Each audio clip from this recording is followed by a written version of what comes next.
Buen día a todos. Bueno, brevemente me presento. Mi nombre es Maximiliano.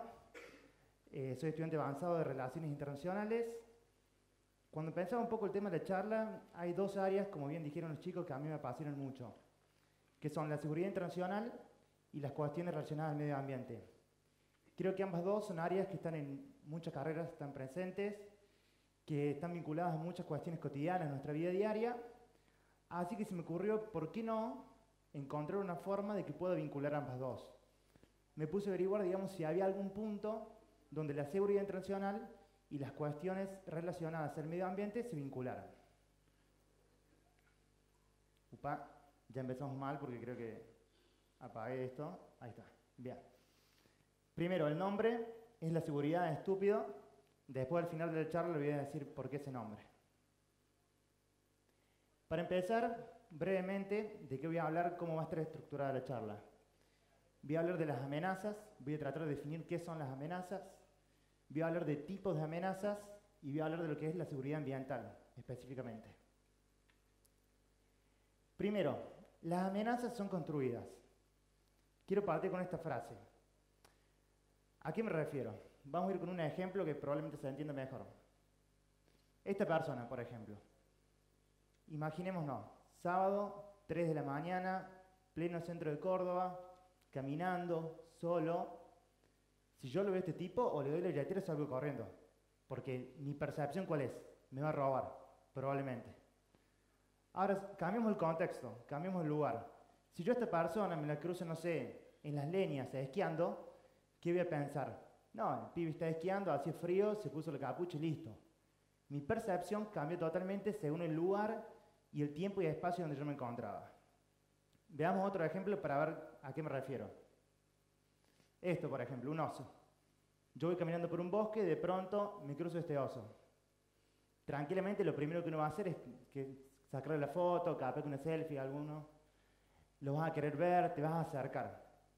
Ahora, ¿qué pasaría si en el mismo bosque yo me encontrara con un oso, pero yo me lo encuentro de esta manera? Lo primero que voy a hacer es voy a sentir que tengo miedo, que estoy en peligro y voy a salir corriendo. Entonces, mi primer punto es este. Las amenazas son construidas. No todas las cosas, digamos, en distintos contextos, vamos a tener distintos miedos y va a ser distinta la situación de peligro. Porque tranquilamente algo que es un peligro en determinado momento, no lo sea en otro. Entonces, voy al punto número 2. Al igual que las personas, los estados construyen sus amenazas. Los estados, con sus respectivos gobiernos, van a definir qué es una amenaza para dicho estado. ¿A qué me refiero? Argentina va a definir qué es una amenaza para la Argentina. Chile va a definir qué es una amenaza para Chile. Les pongo un ejemplo. Segunda Guerra Mundial.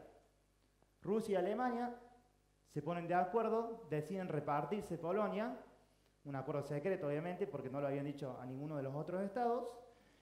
Entonces, si uno analiza ese primer momento, tranquilamente Rusia y Alemania podían ser considerados dos países aliados, que decidieron cómo repartirse Polonia.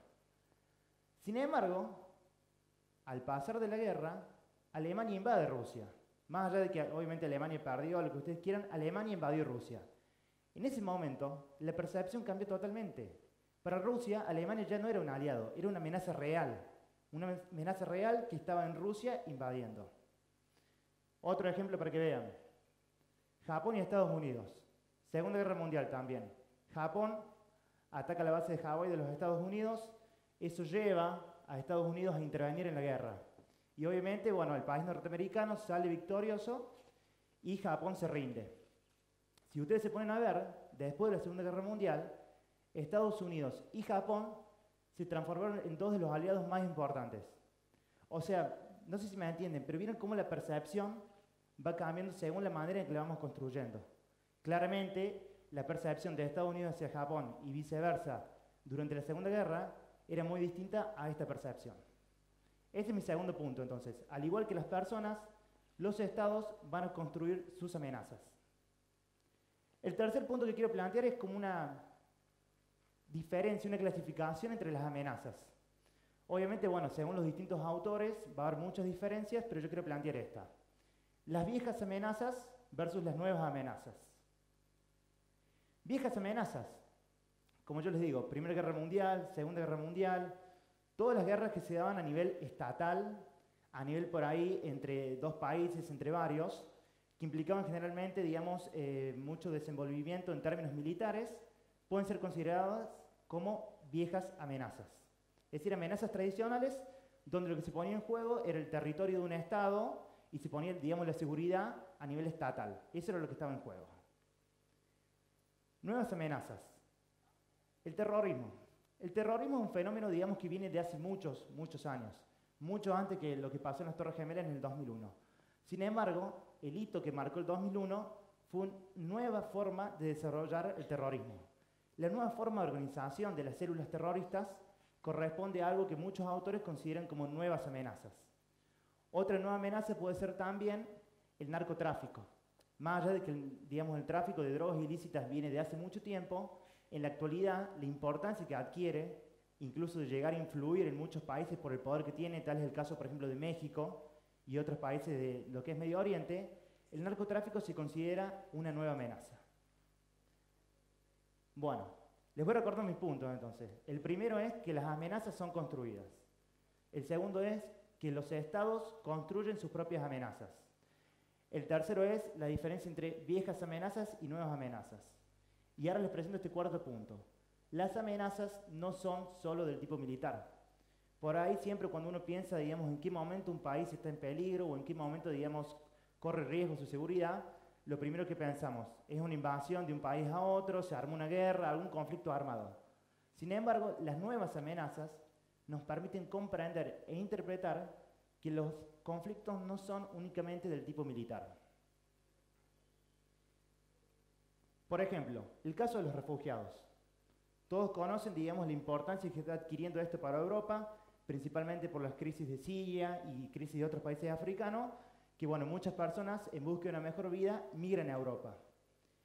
Más allá de por ahí de lo feo que suene, para muchos gobiernos europeos, los refugiados son una amenaza. ¿Por qué? Implican grandes poblaciones que se trasladan hacia otros lados. Y eso implica necesidad de recursos en términos sociales, recursos para educación, para salud, trabajo. Un montón de cosas que si un Estado no está preparado para enfrentar y lidiar con, pueden significar una amenaza. De ahí que ustedes vean que muchas veces los países europeos se ponían a discutir o pelear en qué punto, por ejemplo, quién recibe tantos refugiados, a dónde van tantos otros. Unos decían yo no voy a recibir, otros decían yo recibo, pero hasta acá no más. Para que vean que los refugiados pueden ser considerados una amenaza. Entonces mi pregunta es la siguiente. Si sabemos que las amenazas no son únicamente del tipo militar, podríamos pensar tranquilamente que el calentamiento global es una amenaza. Si uno se pone a ver a largo plazo, el aumento de la temperatura de la Tierra, la escasez de agua, la escasez de ciertos recursos, podrían ser amenazas por los conflictos que pueden generar al futuro. Obviamente es claro que todas las guerras en la historia de la humanidad han sido por recursos. Siempre ha sido la idea de expandir territorios, buscar petróleo, encontrar nuevos minerales, pero acá lo que cambia es que de pronto no es un intento de, no es avaricia o ambición, sino es frente a una necesidad. No es que yo salgo a buscar, sino que me quedo sin. No sé si me van entendiendo a qué punto. Entonces, digamos, si planteamos esta idea de que probablemente el calentamiento global puede ser una amenaza, esto me lleva a mi siguiente punto, la idea de seguridad ambiental. Estaba pensando qué definición podía poner respecto a la seguridad ambiental. Sin embargo, en la academia, sobre todo en las relaciones internacionales, esto es un debate abierto. No está cerrado porque hay muchas discusiones respecto a si verdaderamente existe algo que se llama la seguridad ambiental y si existe, ¿qué es? Entonces, cuando uno se pregunta qué es la seguridad ambiental, yo creo que va a depender mucho, digamos, de la postura que tomemos. Hay autores que consideran que no existe algo que se llama la seguridad ambiental, sino simplemente intentar ampliar la agenda de seguridad de los distintos países y de esa manera incluir cuestiones o intereses propios. Sin embargo, hay otros autores que plantean que sí, que hay cuestiones ambientales que en sus consecuencias tienen vínculo con problemas de seguridad de los países. Vamos a ver si podemos ir aclarando un poco más esto. El caso del río Paraná. Como todos saben, el río Paraná atraviesa tanto lo que es Brasil, Paraguay y Argentina. Entonces, supongamos que en Paraguay se decide a las orillas, a las márgenes del río Paraná, establecer distintos tipos de industrias, como fue el problema de las pasteras con Uruguay. Eso implica que si los efluentes van al río, van a contaminar al mismo. Y el río no es que se frene en la frontera con Paraguay y no pase a la Argentina. Ese río sigue su recorrido hacia Argentina. Entonces ahí que tenemos, estamos lidiando con dos cosas. Por un lado, el problema ambiental, la contaminación del río, pero por el otro lado, un problema de seguridad, porque Argentina no está contaminando, es Paraguay la que está contaminando. Ahora, ¿cómo hacemos nosotros para parar a Paraguay? No sé si me voy explicando. Otro caso, tráfico ilegal de marfil para financiar la compra de armas. Está demostrado, incluso digamos, se están haciendo algunos estudios, de que muchos grupos guerrilleros presentes en África han encontrado una muy buena forma de financiamiento. ¿Qué es esto?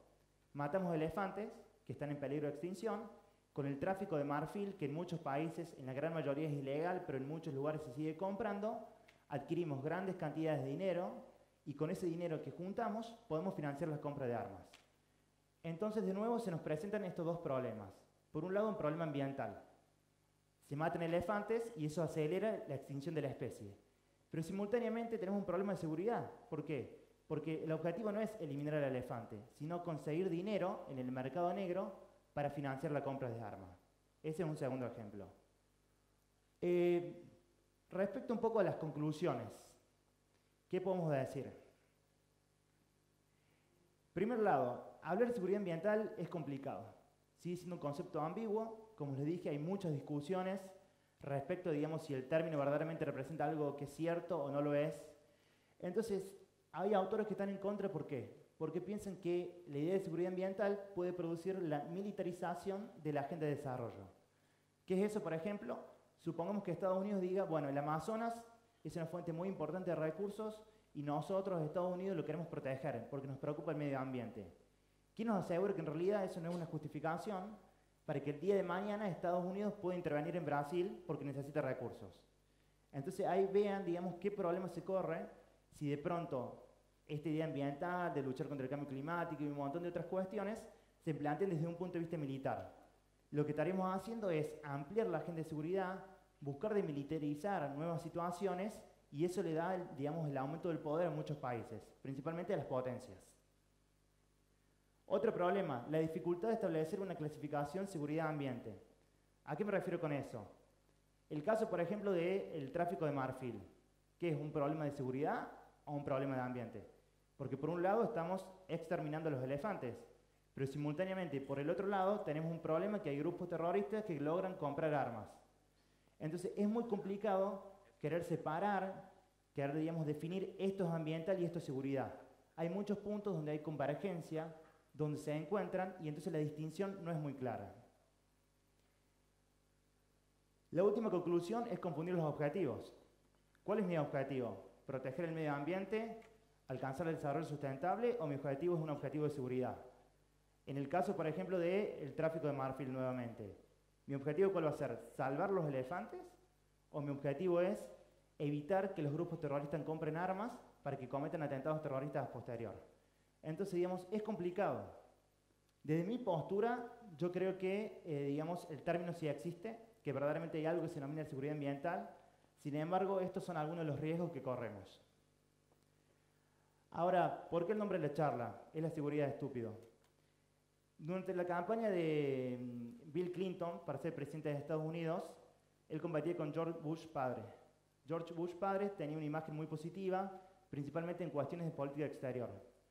El asesor de campaña de Clinton le dijo entonces que la frase que iban a usar, que fue una frase que se extendió a todo el mundo después, era precisamente, es la economía estúpido. Para que cada vez que él tuviera que responder algo, él le justificara desde ese lado. Es la economía estúpido. Entonces, si a mí alguien me preguntara si toda esta idea de intervenir en pos del medio ambiente, de protegerlo, de lucharlo, si es simplemente una cuestión de yo quiero proteger el medio ambiente, soy una persona, digamos, moralmente correcta, tengo buenas intenciones, yo a esa persona le respondería, es la seguridad, estúpido. Muchas gracias.